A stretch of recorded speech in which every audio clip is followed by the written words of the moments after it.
Welcome to MatExchange, another video of stretching and breathing. Very good for the body, vital for all those ligaments to be nice and flexible pre-workout. The first stretch I'm going to show you is one I've used before. I'm going to start on another video. It's the fascia stretch one.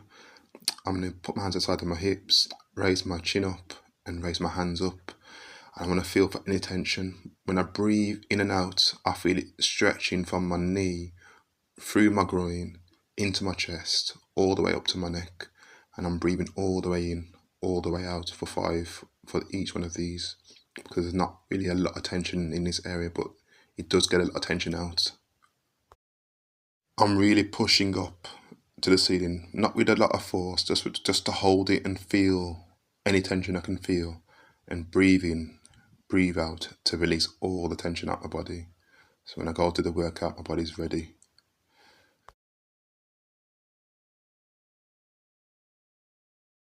I'm naturally very flexible, so it runs in the family, to be honest. We're all naturally flexible. So I need to go into the splits to do this next stretch because I find myself I need to do something a bit more substantial than a 2 feet or quarter or half splits, because I don't get the real stretch. But they do give you benefits if you do them as well as this one, to be honest. It's not like I'm ruling them out. Just on occasion, I just like to mix it up. Again, my chin's raised up to the ceiling and going for those big breaths so I can feel everything come out. Because if I'm going to go and do a big workout or be explosive or use all those different muscle fibers, it's good for to have them fully stretched out. When you feel the tension in each stretch and you're swapping from leg to leg, go for more breaths. Be feeling more tension.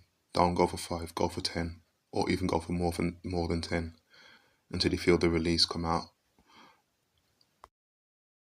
I wasn't fully warmed up to go into this one, but I felt like I need to go into this one because I felt like some tension in my lower area. I went for a lot of breaths, probably like 12, and I got a few releases in the cottage. Like it just auto-corrected the tension that was there. It just come out. It was really good. So I stayed down there longer, and by the end of this stretch in particular, you still go much lower. Again, you go to your comfortability. You don't go to extremes. You have to work to get flexibility. It doesn't come overnight. I stayed in this position for some time because I could feel all the different releases that was happening. It was just feeling really good, to be fair. As we go into stretch 4, I'm sorry about that. You can't see the whole body of myself, so I'm lying flat on the floor, hands going straight back, 45-degree angle on the hips, and this one released so much, so I just stayed there for both sides. I went for more than 5, probably like 10 both sides, and it was all I had is releases, releases, releases. But you have to breathe with your whole diaphragm to get that benefit. Breathe in and breathe out.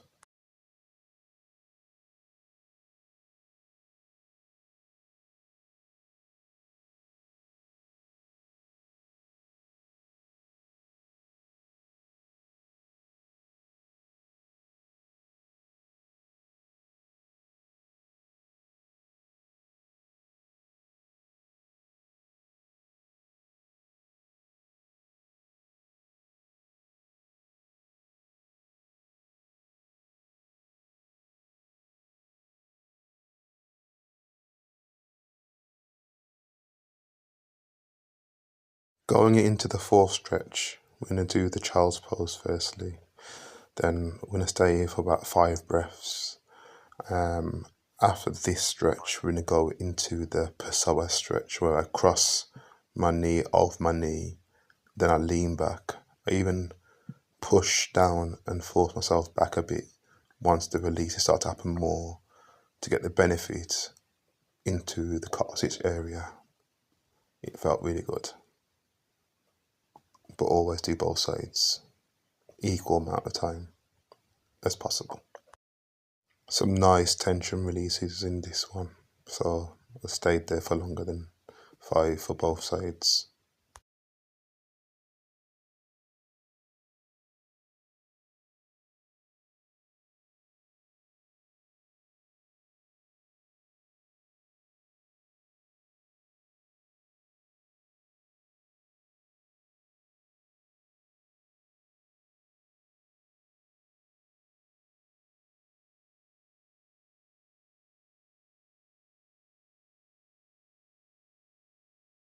Going into stretch 5, which is going to be the Sphinx stretch.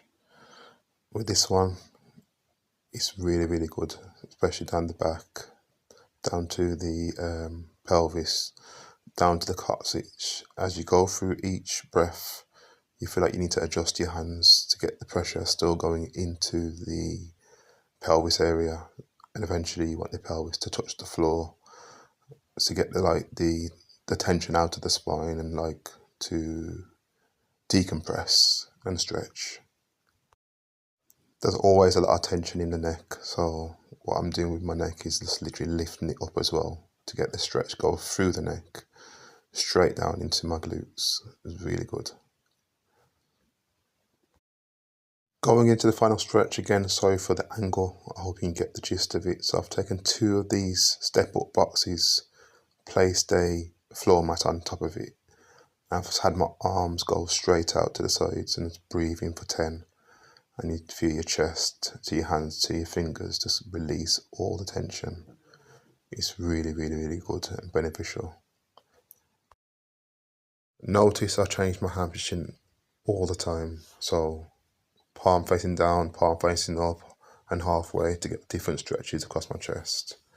Once everything gets released, then it's the end of the video, more or less.